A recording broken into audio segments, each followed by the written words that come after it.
যুবক নবী বলেন, ও আয়েশা, হাসরের ময়দানে আমার উম্মতের কি উপায় হবে, এই চিন্তায় আমি কান্না করতেছি। আম্মাজান বলেন, ও নবী, হাসরের মাঠটা কেমন হবে? নবী বলেন, আয়েশা, এই জমিনটা হবে কিয়ামতের মাঠ, আরাফার ময়দান হবে আল্লাহর বিচারালয়, আদালত। এই দুনিয়ায় তো বড় বড় মাস্তান তো চলে গেল, আল্লাহর কোরআনের একটা ভুল বের করতে পারে নাই, নবীর একটা কথার মিথ্যা প্রমাণ করতে পারে নাই। আল্লাহর নবী বলেন, ওই হাদিস এখনো আছে, কোরআন এখনো আছে। আম্মা জান আয়েশাকে নবী বলেন, কিয়ামতের ময়দান এমন এক অবস্থা হবে, পুরা জমিনটা সমান হবে। সূর্যটা এখন তো বিজ্ঞানীরা বলে জমিন থেকে 9,30,00,000 মাইল উপরে। কিয়ামতের ময়দানে আল্লাহ অর্ডার করবে, সূর্য নিচে নেমে আয়, তোর যত মুখ আছে নিচে কর, যত তাপ আছে তাপ জমিনে ছাড়। সূর্যের তাপে জমিনটা পুরিয়া তামা হয়ে যাবে। স্বর্ণ হবে না কেন? জমিনটা পুরিয়া রূপা হবে না কেন? পিতল হবে না কেন? মুফাসসিরিনে কেরাম বলেন, স্বর্ণ, রূপা, তামা, পিতল এগুলো হবে না। জমিনটা তামা হওয়ার কারণ, তামার ধাতুর মধ্যে একটা গুণ আছে, স্বর্ণের মধ্যে নাই, রূপার মধ্যে নাই। বলে কি? কয় স্বর্ণের এক মাথা গরম হলে ভিন্ন মাথা গরম হয় না, রূপার এক অংশ গরম হলে অন্য অংশ গরম হয় না। কিন্তু তামা এমন একটা ধাতু, এক পার্শ্বে গরম হয়ে গেলে পুরাটাই গরম হয়ে যাবে। আল্লাহ যখন বলবে, সূর্য তুই মনের মতো তাপ দিতে পারো না, আজকে সব তাপ ছাইরা দে, সূর্যের এমন তাপ শুরু হয়ে যাবে, জমিনটা তামা হয়ে যাবে। নবী কান্না করেন আর বলেন, আয়েশা, অন্যদিকে জাহান্নামের আওয়াজ, জাহান্নাম চিল্লায়া বলবে, আল্লাহ বেনামাজি কই, বেপরদাওয়ালা গুনাহগারেরা কই, আমার পেটের মধ্যে দাও, আমার পেটে বড় ক্ষুধা। আল্লাহ বলবে, জাহান্নাম একটু অপেক্ষা কর, আমি বিচারটা শেষ করে নেই, তারপরে তোর খোরাক আমি দিতেছি।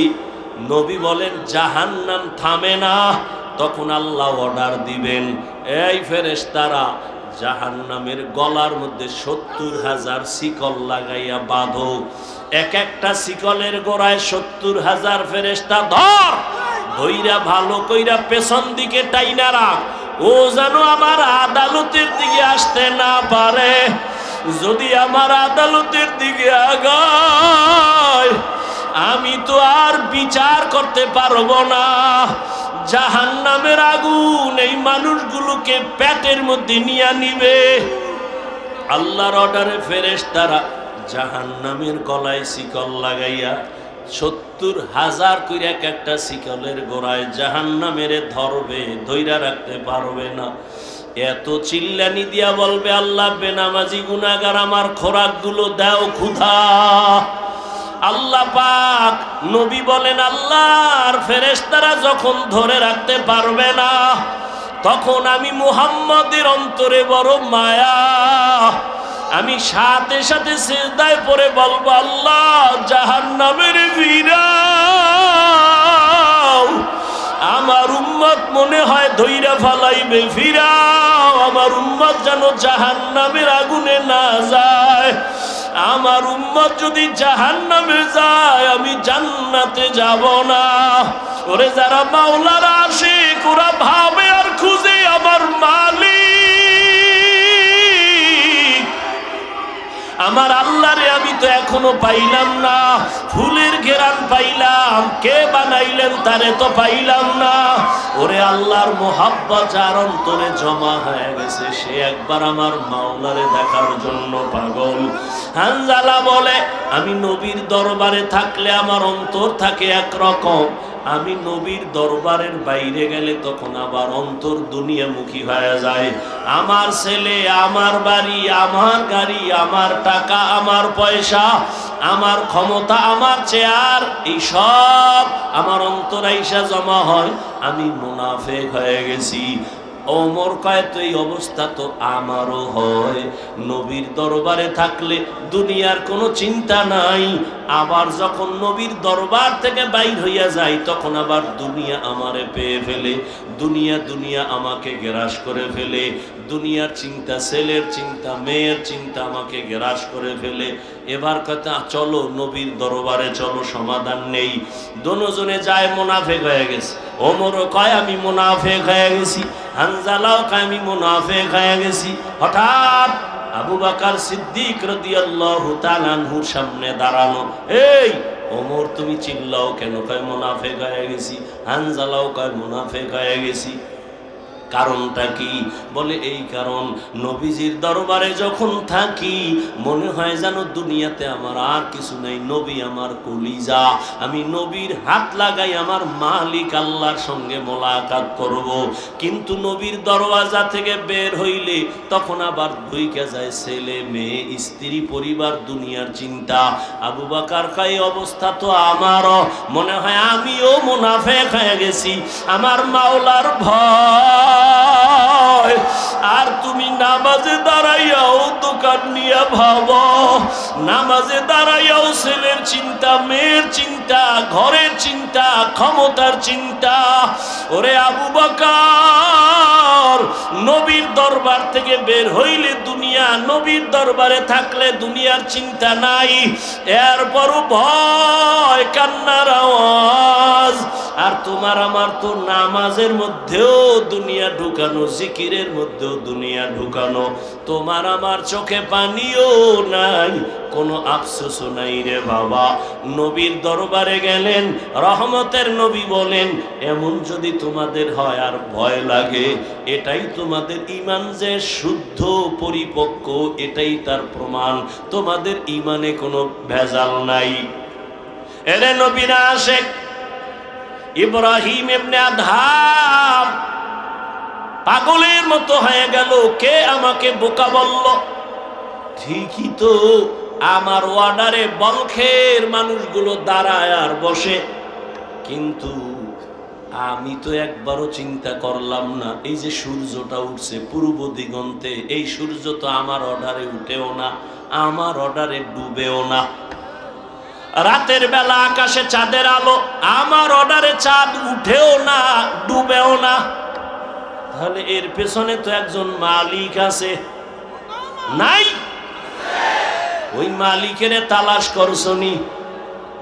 এরে আল্লাহর বান্দা, তোমারে কেউ হাদিয়া পাঠাইছে, কে পাঠাইছে তার পরিচয় নাও, মোলাকাতের জন্য পাগল, দেখা করলে মনে হয় আরো হাদিয়া দিবে। যেই মাওলায় তোমারে আমারে মানুষ বানাইছেন, কুকুর বানান নাই, শুকার বানান নাই, আবার আখিরি নবীর উম্মত বানাইছেন, এত সুন্দর জীবন আমাকে দান করছেন। আমার মতোই তো কত মানুষ, ওই যাও ডিআইটি মসজিদের বারান্দায় যাও, বাইতুল মুকাররমে জুমার দিন গিয়া দেখো, পাও নাই, ভিক্ষা করে। দুইটা চোখের পাওয়ার নাই, বলে আমি অন্ধ, আমারে কিছু ভিক্ষা দাও। আমার মাওলায় যদি তোরে অন্ধ বানাইতেন রে যুবক, বল সারা রাত মোবাইলে নাচ গান কেমনে দেখতি? আমার মাওলায় যদি অন্ধ বানাইতেন, কে তোরে চক্ষু দান করত? আমার মাওলায় যদি তোরে বধির বানাইতেন, কে তোরে আর সুস্থ করত? কত মানুষ সুস্থ ছিল, হঠাৎ কইরা জ্বর আসছে, বিছানায় পড়ে একটা সাইট নষ্ট হয়ে গেছে, বিছানার থেকে এখন আর উঠতে পারে না, কণ্ঠ শেষ, জীবনটাই অর্ধেক হয়ে গেছে। এখন ছেলেও ভালো জানে না, মেয়েও ভালো জানে না। ও আল্লাহ বলেন আমি জমিনটা বানাইয়া কোনো কিছুই বানাইনি, একটা ঘর বানাইছি বাইতুল্লাহ, মক্কা নগরীর মধ্যে ঘর আমি আল্লাহ হেদায়াতের জন্য বানাইছি, ইবাদতের জন্য বানাইছি। এই ঘর হেদায়াতের ঘর, এটা এমন এক দামি ঘর, যেই ঘরের দিকে শুধু তাকায় থাকবে অনবরত সওয়াব লেখা হবে। এটা এমন একটা ঘর, আপনাদের ফতুল্লা এলাকায় মসজিদগুলো কার ঘর? জমিনের সব মসজিদগুলো আমার আল্লাহর ঘর, তবে বাইতুল্লাহর মতো একটার মর্যাদা নাই। বলে কেমন মর্যাদা? বলে বাইতুল্লাহর এরিয়ার মধ্যে কোনো আশিক যদি একবার বলে লাব্বাইক, 1,00,000 বার লাব্বাইক বলার সওয়াব আল্লাহ দান করবে। বাইতুল্লাহর এরিয়ার মধ্যে বসে যদি একবার বলে আল্লাহ, 1,00,000 বার আল্লাহ বলার সওয়াব বান্দা পেয়ে যাবে। বাইতুল্লাহর এরিয়ার মধ্যে যদি একটা সেজদা করে আশিক, একটা সেজদার বরকতে 1,00,000 সেজদার সওয়াব পেয়ে যাবে। এরকম সওয়াব আর কোন মসজিদে আছে? এই পরিমাণ নাই। মদিনার মসজিদে আছে, নববী, মসজিদে নববী। বাইতুল মাকদিসের মধ্যেও বড় সওয়াব, কিন্তু বাইতুল্লাহর সমান না। সবই তো আল্লাহর ঘর, কিন্তু বাইতুল্লাহর সমান ঘর তো সব ঘর না। ফতুল্লাহর এই মাঠে সবাই তো মানুষ, কিন্তু সবাই আল্লাহর আদালতে জ্ঞানী মানুষ না। আল্লাহর আদালতে জ্ঞানী হওয়ার জন্য মেট্রিক IABA পাস করা লাগে না, মাওলানা মুফতি হওয়া লাগে না, পীর হওয়া লাগে না। আমার মাওলার আদালতে জ্ঞানী হওয়ার জন্য আমার মাওলারে চিনা লাগে, আমার মাওলার সাথে গভীর সম্পর্ক করা লাগবে। এরে যুবক, বয়ান তো তুমিও কম জানো না। নামাজ পড়া ফরজ, পর্দা করা ফরজ, মা বাবার খেদমত করা ফরজ, সবই তো জানো, করো না কেন? মিথ্যা বলা হারাম, গালি দেওয়া হারাম, গীবত করা হারাম, নামাজ ছাড়া হারাম, বেপরদায় চলা হারাম, নাচ দেখা হারাম, গান শোনাও হারাম, কাউকে হত্যা করা হারাম, চুরি করা হারাম, দুর্নীতি করা হারাম, জুলুম করা হারাম। সব এখানে এমন একটা মানুষ নেই যে জানে না। এরপরেও কেন করো না? তুমিও মুসলমান, আমিও মুসলমান। তোমার আল্লাহ আমার আল্লাহ এক, তোমার নবী আমার নবী এক, তোমার কাবা আমার কাবা এক, তোমার আমার কোরআন এক, তোমার আমার কালেমা এক, ধর্ম এক। অথচ তোমারে পাও ধইরা ধইরা আল্লাহর বান্দা উলামায়ে কেরামরা বুঝাইতেছেন। তাবলীগ ওয়ালাদের মেহনত, পীর সাহেবদের মেহনত, উলামায়ে কেরাম, খতিব সাহেবদের মেহনত, পাও ধরে ধরে তোমারে বুঝায়। এরপরও কেন বান্দা তুমি নামাজ পড়ো না? কেন তুমি পর্দা করো না? হালাল ভাবে চলো না? এর একটাই মাত্র কারণ, তুমি কারে সেজদা দিবা তার প্রতি তোমার মায়া এখনো হয় নাই। আর মায়া না হওয়ার কারণ, তাকে এখনো তুমি চিনো না। আমি টুপি খুলতে চাই না, লজ্জা। আর তুমি কেমন মুসলমান যে টুপি মাথায় দিতে চাও না, লজ্জা। আমি দাড়ি কাটতে চাই না, লজ্জা। তুমি কেমন মুসলমান দাড়ি রাখতে চাও না, লজ্জা। আমি মসজিদে না ঢুকলে লজ্জা পাই, তুমি মসজিদে ঢুকতে গেলে লজ্জা পাও। আমি পর্দা না করলে লজ্জা পাই, তুমি পর্দা করতে গেলে লজ্জা পাও। ওরে আমি মতো একটা মানুষ, আমি তো তোমার মতো রাত কাটাই, দিন কাটাই, 3 বেলা খাই। ও আল্লাহর বান্দারা, এই জমিনের হাওয়া বাতাস সূর্যের আলোতে তুমিও বড় হয়েছো, আমিও হয়েছি। ও আল্লাহর বান্দা বলো, আল্লাহ আকল দিছে, একটু আগেও বলছি কুকুর শুয়ারের দেয় না, মানুষের দিছে। একটু বলো, তোমরা নবীর তরিকা আল্লাহরে বাদ দিয়া বলো কত উপরে উঠছো। আর আমরা যারা নবীর মহব্বতে আল্লাহ পাওয়ার জন্য দাড়ি রাখলাম, টুপি পরলাম, নামাজ পড়ি, পর্দা করি, হালাল খাই, বুঝাবার জন্য বলি, অহংকারী করি না রে বাবা। বলো আমরা কত নিচে নামছি। তুমি বলতে পারবা না, সেই শক্তি তোমার জবানে নাই, অন্তরে নাই। আমি বলি শুনো, কেউ কাঁদতেছে পাইয়াও সব হারাইছি, আর একদল কান্দে পাইয়াও পাই না। চেয়ারম্যানের চেয়ারের মেয়াদ শেষ। আর যারা নবীর আদর্শ নিয়ে আসিলাম, আগে যেমন আছি এখনো আছি, সামনে এমনই থাকবে, কোনো চিন্তাই নাই। চেয়ারম্যানের চেয়ারের মেয়াদ শেষ। আর নবীর আদর্শওয়ালা টুপিওয়ালা ওলামায়ে কেরামের কোনো মেয়াদি নাই, শেষ হবে আবার কি? এই সম্মানকে দিছেন টাকা দিয়া। সম্মান কিনলে ফুলের মালার পরে আবার জুতার মালা। আর আমার মাওলায় যারে সম্মান দেয় ওই বান্দার সম্মানে দুনিয়াতেও বাদশাহ, পরকালেও বাদশাহ।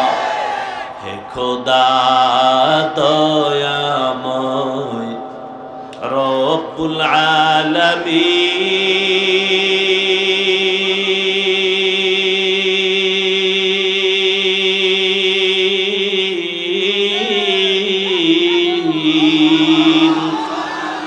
জীবনে মরণে ভয় কি হবে সেই দিন। হে খোদা ধরাতে আসিয়া আজি বড়ই অসহায়,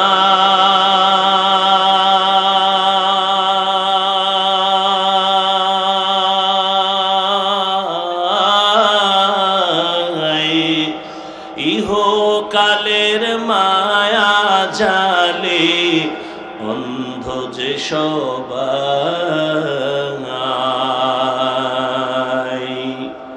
দাও হেদায়াত মুক্তি দাতা গফুরুর রহিম,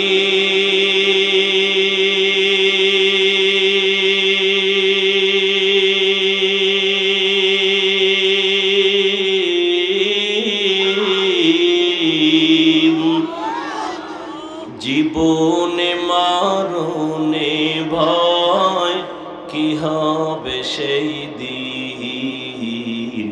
হে খোদা, হে খোদা দয়াময় রব্বুল আলামিন,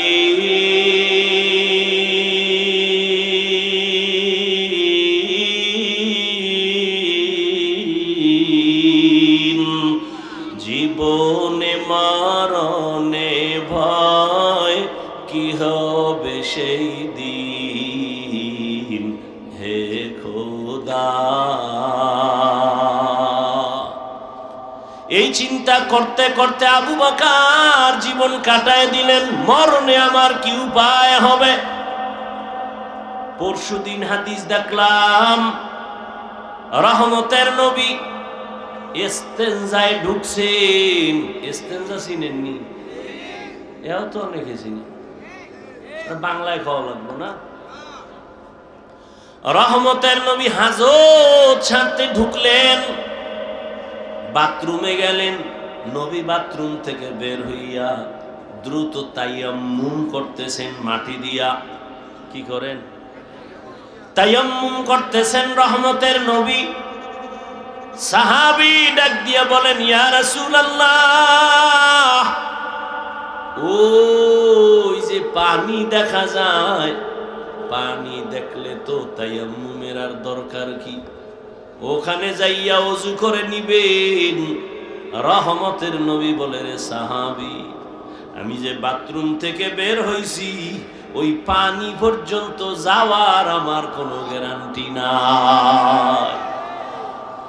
আমি এই জন্য তাড়াতাড়ি ওযু বানাবো, পানি পাবো, তারপরে ওযু বানাবো। ওই পর্যন্ত পৌঁছতে পারবো কিনা গ্যারান্টি নাই। এর মধ্যে না জানি আবার আজরাইল এসে হাজির হয়ে যায়। আজরাইল যদি আইসা হাজির হয়, আমার তো আর পানি পর্যন্ত যাওয়ার সুযোগ হবে না। চোখের সামনে দেখো লাশ আর লাশ। জানাজা পড়লি, লাশ কবরে দাফন করলি, আর পর নিজের লাশের চিন্তা করলি না। কত মা সন্তান হারায় কাঁদে, আমারে কে আম্মু বলে আর ডাক দিবে? মা সন্তান হারায় কাঁদে, আমি কাকে আম্মু বলে ডাক দিব? এরে আল্লাহর বান্দা, ভাই ভাই হারায় কান্না করতেছে, স্ত্রী স্বামী হারায় কাঁদে, স্বামী স্ত্রী হারায় কাঁদে। ও আল্লাহর বান্দা, এই কান্না তো তুমি কাঁদো না, তবে লেখা রাখো তোমার ঘরেও কিন্তু কান্না আসতেছে। এমন কান্না শুরু হবে আর কান্না শেষ হবে না। ও আল্লাহর বান্দারা, এত বয়ান জানো, শুনো, এরপরও কেন মানো না রে বাবা? এর একমাত্র কারণ, আমার মালিকের দরবারে যে যাওয়া লাগবে, দাঁড়ানো লাগবে, হিসাব দেওয়া লাগবে, সে চিন্তাই নাই। এই চিন্তায় যারে ধইরা ফালাইছি, ওই বান্দার দিকে তাকাইলি দেখবা চোখের কোঠায় পানি। কিও ভাই, তোমার চোখে পানি কেন? বলে আমি মালিকের আদালতে কেমনে দাঁড়াইয়া জবাব দিব। রহমতের নবী আম্মা জান আয়েশার হুজুরায় ঘুমায়। হঠাৎ নবী বলেন, আমি যদি ঘুমাই, আমার চোখ বন্ধ থাকলে আমার অন্তর ঘুমায় না। হঠাৎ আমি কানের মধ্যে শুনি, কে জানো আমার মাথার পার্শ্বে মসজিদে নববীতে কান্না করে রাতের গভীর। আমি উঠলাম, উঠা আমি বের হইয়া তাকায় দেখি রাতের গভীরে নামাজে দাঁড়ায়া কে কান্না করে। দুনিয়ার কোন সাধারণ কেউ না, আমার কলিজার সাহাবী, জান্নাতের 1 নাম্বার সার্টিফিকেটধারী সাহাবী আবু বকর নামাজে দাঁড়ায়া দাঁড়ায়া কান্না করতেছি। আমি নবী পেছনে অপেক্ষা করতেছিলাম। নামাজে জিজ্ঞাসা করলাম, ও আবু বকর, আপনি নামাজে দাঁড়ায় কান্না করেন কেন? আবু বকর বলেন, ইয়া রাসূলুল্লাহ, আমি আল্লাহর আদালতে কেমনে দাঁড়াবো সেই ভয়। হর কে দারদ খৌফে হক দর দিল মাদাম, জান্নাতুল মাওয়া দেহত রামাকাম, জুজবা হকচি জে মখাজ ইনসুজা ফজলে উআ মস্তে দর জুমলা জাহা। এই আল্লাহর ভয়, আল্লাহর আদালতে দাঁড়ায় হিসাব দেওয়ার ভয়টা অন্তরে ঢুকানোর জন্য লাগবে একজন আল্লাহওয়ালার নেক নজর। এজন্য আল্লাহ বলেন, ইয়া আইয়ুহাল্লাযীনা আমানুত্তাকুল্লাহা হাক্কা তুকাতি, ও মুমিনেরা আল্লাহকে ভয় করো, হক আদায় করে। ওয়ালা তামুতুন্না ইল্লা ওয়া আনতুম মুসলিমুন।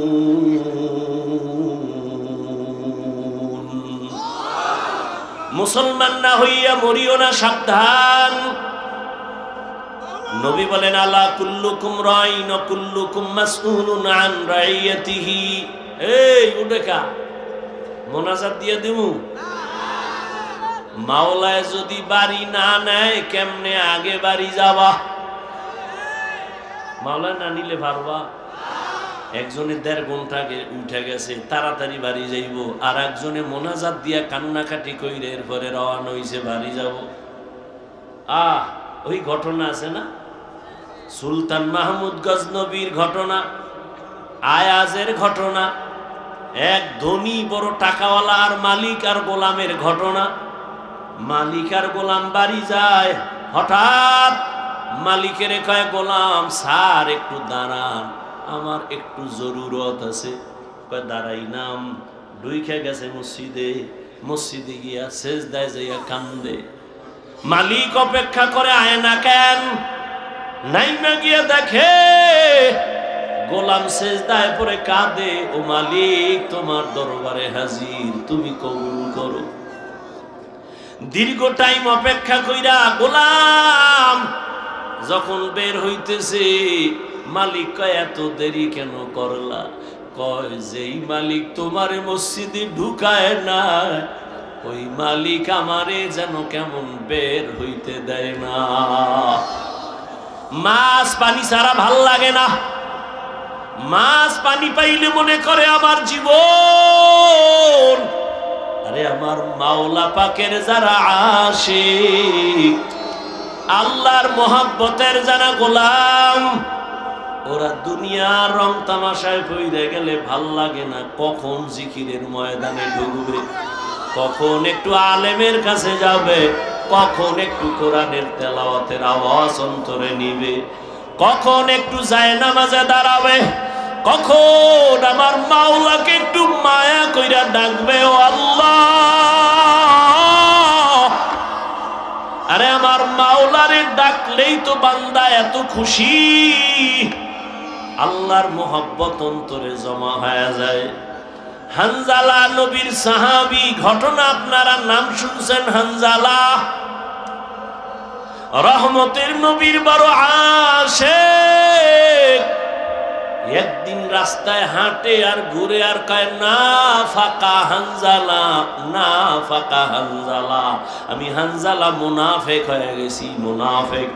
ঘুরতে ঘুরতে দেখা ওমরের সাথে। এই হানজালা, কি চিল্লাও কেন? আমি মুনাফিক হয়ে গেছি। কয় কেন? কয় আমি নবীর কাছে যখন থাকি তখন আমার অন্তর এমন যে আমি আর কোন দুনিয়ায় নাই, এখন আমি আমার মালিকের নজরে বসে আছি, দরবারে রেসালাতের সামনে আছি। এখন আমার ছেলের চিন্তা নাই, মেয়ের চিন্তা নাই, বাড়ির চিন্তা নাই, গাড়ির চিন্তা নাই, টাকার চিন্তা নাই, ক্ষমতার চিন্তা নাই। এখন আমার চিন্তা, আমি একজনারে পাইছি, আমার নবী। আমি ওই নবীর হাত ধরে আমার মালিকের একটু কেমনে দেখবো, যেই নবীর চেহারা এত সুন্দর, একটা নজর নবীর চেহারা দিয়ে তাকাইলে পেটের ক্ষুধা থাকে না। মায়ার নবী এত সুন্দর, আমার মাওলায়ের এত সুন্দর কইরা বানাইছেন, ওই মালিক আমার আল্লাহ না জানি কত সুন্দর। এত সুন্দর আসমান যিনি বানাইছেন তিনি কত সুন্দর, এত সুন্দর কণ্ঠ যিনি দান করছেন তিনি না জানি কত সুন্দর, এত সুন্দর রঙের ফুল বাগান সাজাইছেন তিনি কত সুন্দর। ও আমার ফতুল্লাহ এলাকার মুসলমান বাবারা, ও বৃদ্ধ বাবাজি, ও যুবক, একটু চিন্তা করো বাবা, আমরা নবীর আদর্শ মানতে গিয়া কই আমগো তো না খাইয়া কেউ মরি নাই, সম্মান কমে নাই। আমি তোমাকে বলি না আমগো মতো হুজুর হয়ে যাও, একবারও বলি না রে বাবা। বরং তুমি স্কুলে পড়ো আলহামদুলিল্লাহ, কলেজে পড়ো, চাকরি করো, ব্যবসা করো আলহামদুলিল্লাহ, তবে ওখানে থাইকেই তুমি আমার মালিকের সাথে একটা লাইন লাগাও, ওখানে থাইকা নামাজের সেজদা দাও। চাকরি করিয়াও কি তোমার মতো নামাজি নাই? ব্যবসা করে নামাজ ছাড়ে না এরকম জেনারেল লাইনের মানুষ কি নাই? তোমার মতো যুবক রাস্তায় গাড়ি চালায়, এক বেলার নামাজও ছাড়ে না, দাড়িও কাটে না। বলো বাবা তুমি কেন পারো না? তোমার মতো কত যুবক নদীর মধ্যে মাছ ধরে, নামাজ ছাড়ে না, বলো তুমি কেন পারো না? তোমার মতো যুবক স্কুল কলেজে পড়িয়াও নামাজ ছাড়ে না, বলো তুমি কেন পারো না? আসলে কি তোমার কপাল পুড়িয়া গেছে নাকি কোরআন হাদিস মিথ্যা মনে করেছো? যদি বলো হ্যাঁ, তো একটা ভুল কোরআন থেকে বের করে দাও, আমিও দাড়িটা কেটে ফেলি, নামাজ বন্ধ করে দেই। যদি কোরআনে ভুল হয় সবই ভুল, আল্লাহ ভুল। আর যদি বলো না আল্লাহর কোরআন সত্য, তো আল্লাহ আছেন সত্য, গুনাহ নিয়ে কবরে গেলে আযাব হবে তাও সত্য, নেক আমল নিয়ে যদি যাও জান্নাত পাইবা তাও সত্য। আল্লাহর কোরআন মিথ্যা না সত্য? ওই কোরআনে জান্নাতের বয়ান আসেনি, ওই কোরআনে জাহান্নামের বয়ান আসেনি।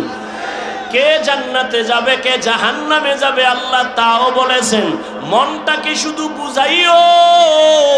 হাফিজুর রহমান ভাই তো আমাদেরকে হুজুর হওয়ার জন্য তাকিদ দেয় নাই, হাফিজ ভাই তো কওমি মাদ্রাসায় যাইতে বলে নাই, হাফিজুর রহমান তো তাবলিগ না গেলে জাহান্নামে যাবা বলে নাই। কি বলছে? স্কুলে পড়লেও নামাজ ছাড়া যাবে না, স্কুলে পড়িও তো আমার মতো যুবক নামাজ পড়ে, আমি কেন পারি না? আমার মতো যুবক চাকরি করে নামাজ পড়ে, আমি কেন পারি না? আমার মতো যুবক ব্যবসা করে নামাজ পড়ে, আমি কেন পারি না? আমার কপাল বুঝি খারাপ, গুনার কারণে আল্লাহ বুঝি আমার উপরে বেজার হয়ে গেল। এখনো সময় আছে, তওবার দরজায় ফিরে আসো। আল্লাহ তাআলা বারবার ডাকে, আয়, কই যাবি বান্দা, আয়, যেদিকেই যাবি জাহান্নাম ছাড়া আর কিছুই নাই। আমার দরজাটা শান্তির আর রহমতের দরজা, তওবা কর, জীবনের সব গুনাহ মাফ করে দিব। 5 বেলার নামাজ পড়ো, মা বাবার দোয়া নাও, বেয়াদবি করিও না, শিক্ষকের দোয়া নাও, বেয়াদবি করিও না, ওলামায়ে কেরামের পরামর্শ নিয়ে নামাজ পড়ো, দাঁড়িয়ে রাখো, মা বাবার দোয়া নিয়ে চলো, চাকরি করো, ব্যবসা করো, হালাল ভাবে চলো, হারাম খাইও না, কারো হক নষ্ট করিও না, কারো উপরে জুলুম করিও না। যদি এমত অবস্থায় তুমি নেক আমল নিয়ে কবরে যাইতে পারো, তোমার কবর হবে জান্নাতের বাগান। আল্লাহ তাআলা আরামের বিছানা দিবেন ফেরেশতার মাধ্যমে ঘুমানোর জন্য। আর যদি বান্দা গুনার মজা পাইয়া গুনাহ করতে করতে করতে করতে আজরাইলের হাতে ধরা খাইয়াই যাও, আজরাইল যদি আইসা দেখে তোর কানের ভেতরে গানের তার লাগানো, তুই বিছানায় শুয়া শুয়া গানের তার কানে লাগাইয়া গান শুনতেছো, আজরাইল যদি এর মধ্যে আল্লাহ পাঠায়া দেয়, অবস্থা কেমন তোমার খারাপ হয়ে যাবে। ঈমান নাই, কালেমাও তোমার জবানে আর আসবে না। নবী বলে, একটা জ্যান্ত ছাগলের চামড়া খুললে যেমন কষ্ট পায়, একটা গুনাহগার বেনামাজির রুহটা যখন আজরাইল নেয়, সেই কষ্ট শুরু হয়ে যায়। আজরাইলকে দেখে এক হাত মাশরিকে আর এক হাত মাগরিবে, পা জমিনে মাথা আসমানে, চক্ষু দুইটা বড় বড়, এখানে দেখাই গুনাহগারের কলিজার মধ্যে কম্পন শুরু হয়ে যায়। আর যেই জাহান্নাম আল্লাহ বানাইছেন, ওই গুনাহগারেরা জাহান্নামের ছবিটা দেখায়া দেয়। ও আল্লাহর বান্দা, তুমি আমি তো মানুষের কাতারেই নাই, যারা মানুষ, ওই যে আবু বকরের কথা বলতেছিলাম, রহমতের নবী, যার কোনো গুনাহ নাই, তিনিও কান্না করতেছেন আল্লাহর আদালতের হালাতের কথা চিন্তা করিয়া। আম্মা জান আয়েশা রাদিয়াল্লাহু আনহা বলেন, নবীজিকে আমি জিজ্ঞাসা করলাম, নবী আমার রুমে বৈশা কাঁদেন কেন? নবী বলেন, ও আয়েশা, হাসরের ময়দানে আমার উম্মতের কি উপায় হবে, এই চিন্তায় আমি কান্না করতেছি। আম্মাজান বলেন, ও নবী, হাসরের মাঠটা কেমন হবে?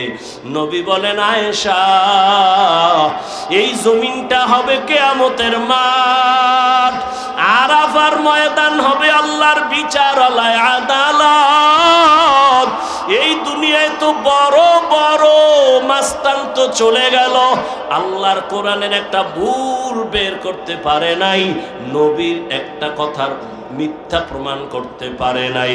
আল্লাহর নবী বলেন, ওই হাদিস এখনো আছে, কোরআন এখনো আছে। আম্মা জান আয়েশাকে নবী বলেন, কিয়ামতের ময়দান এমন এক অবস্থা হবে, পুরা জমিনটা সমান হবে। সূর্যটা এখন তো বিজ্ঞানীরা বলে জমিন থেকে 9,30,00,000 মাইল উপরে। কিয়ামতের ময়দানে আল্লাহ অর্ডার করবে, সূর্য নিচে নেমে আয়, তোর যত মুখ আছে নিচে কর, যত তাপ আছে তাপ জমিনে ছাড়।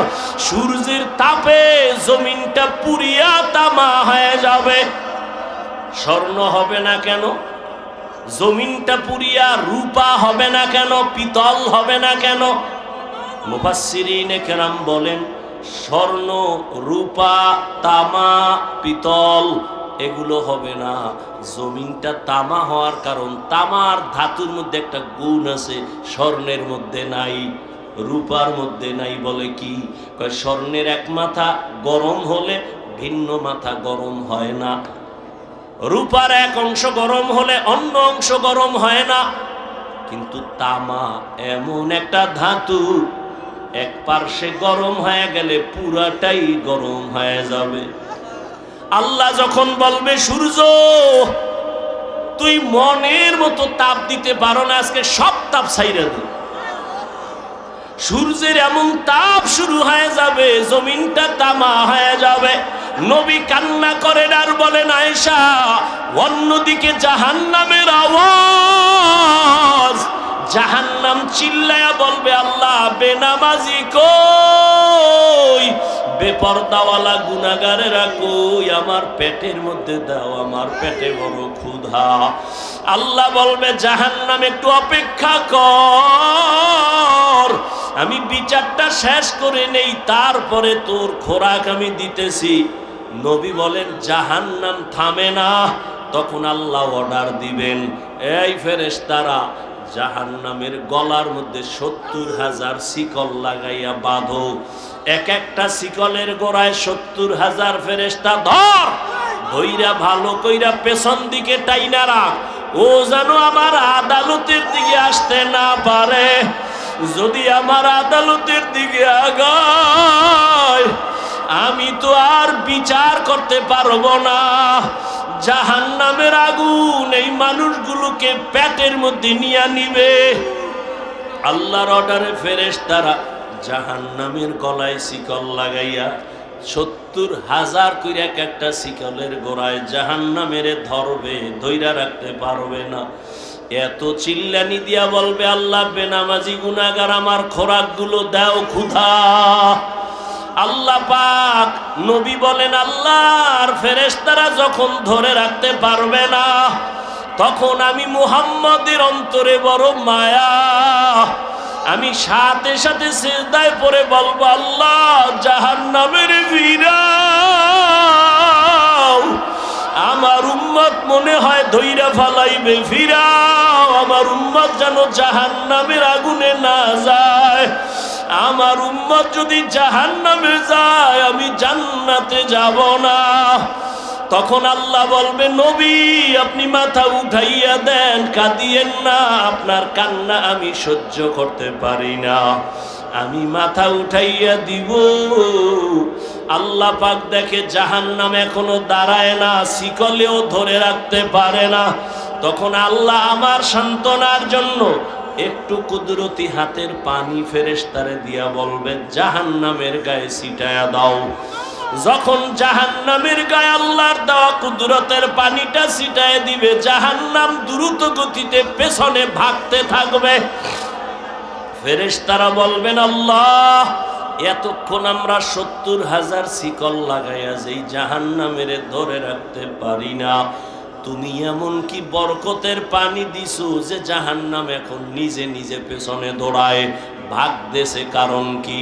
এটা কি জমজমের বরকতি পানি? না কি এটা কাউসারের পানি? না এটা কি আবে হায়াতের পানি? না এটা দুনিয়ার বরকতের কোনো পানি? না তোমার বৃষ্টির পানি? না কোনো সমুদ্রের পানি? আল্লাহ বলবে, ফেরেশতা এই পানি জমজমের পানিও না, কাউসারের পানিও না, এই পানি আবে হায়াতের পানিও না, এই পানি দুনিয়ার কোন পানি না, বৃষ্টির পানি না।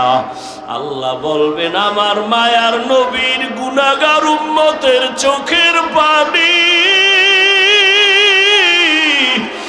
দুনিয়াতে আমার মায়ার নবীর উম্মতেরা গুনার কথা স্মরণ করে কাঁদত। মানুষ যখন ঘুমায়া যাইতো, আমার আশিকের কান্না শুরু হয়ে যাইতো। গভীর রাতে সিজদায় পড়ে বলতো, দয়ার মালিক আমার মতো গুনাহগার এই জমিনে আর কেউ নাই। গুনার কারণে আমার হাত না পাক, আমার চোখ না পাক, আমার জিহ্বা না পাক, আমার অন্তর না পাক। আয় আল্লাহ, তোমার দেওয়া সূর্যের আলো, পানি, বাতাস সব নেয়ামত খাইয়া তোমার নাফরমানি করেছি। আজ আমি গুনার কারণে মনে হয় আমার জাহান্নাম ছাড়া উপায় নাই। আমার গুনার খবর আমার মাও জানে না, বাবাও জানে না, ভাই বোন স্ত্রী পরিবারের কেউ জানে না। আমার গুনার খবর আমার মা বাবায় যদি জানতো, লাথি মেরে ঘর থেকে বের করে দিত। আমার গুনার খবর যদি আমার স্ত্রী জানতো, আমাকে স্বামী বইলা গ্রহণ করতো না। আমার গুনার খবর যদি আমার সন্তান জানতো কোনদিন আমাকে বাবা বলতো না। ও দয়ার মালিক যে তুমি কত দয়ার মালিক, তুমি আমার সব গুনার খবর জানো। ও আল্লাহ, এ যুবকের আমার মাওলারে ডাক দে, দুই ফোঁটা চোখের পানি ছাড়, আর গুনার কত স্মরণ করে ক্ষমা চাও। আর আল্লাহরে বলো আমার মাওলা যে কেমন দয়ার মাওলা। ওরে দরওয়াজা জানালা বন্ধ করে মোবাইলের দ্বারা যে গুনাহ করেছ, ওই দরওয়াজা জানালার ভেতরের গুনার খবর মাও জানে না, বাবাও জানে না। ওরে আমার মাওলারে ফাঁকি দিতে পারো নাই রে বাবা। আরে তোমার গুনার খবর যদি মা জানতো ঘর থেকে বের করে দিত। কিন্তু আমার মাওলা যে কেমন দয়ার মালিক, গুনাহ করছি দেখছি, এরপরও ঘরের থেকে বের করে দেয় নাই, সম্মানের চেয়ার থেকে ফালাইয়া দেয় নাই। ও আল্লাহর বান্দারা, আজকে বাড়ি পাইছো, গাড়ি পাইছো, সন্তান, বিবি, পরিবার, ক্ষমতা সবই পাইলা, কিন্তু আজকে যেইগুলি পাইয়া পাগল, চিন্তা করে দেখছো এগুলি কিছুই তোমার আমার আপন না। ওরে আজরাইল আইসা যখন রুহু দইরা টান মারবে,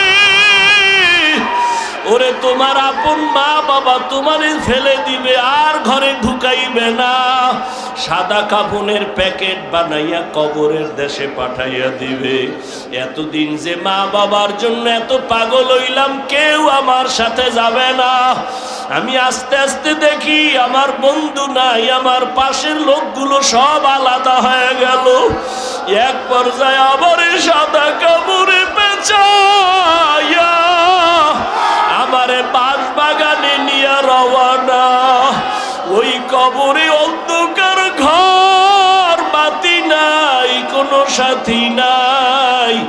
ওই কবরে পাড়াইয়া পাড়াইয়া মাটি দিয়া সবাই চলে গেল, আমি এখন একা। আমার ডানে মাটি, বামে মাটি, সামনে পেছনে, উপরে নিচে মাটি। কই আমার বাড়ি, কই আমার গাড়ি, কই আমার সন্তান, কই আমার মা বাবা, কই আমার ক্ষমতার চেয়ার, কই আমার সম্মান।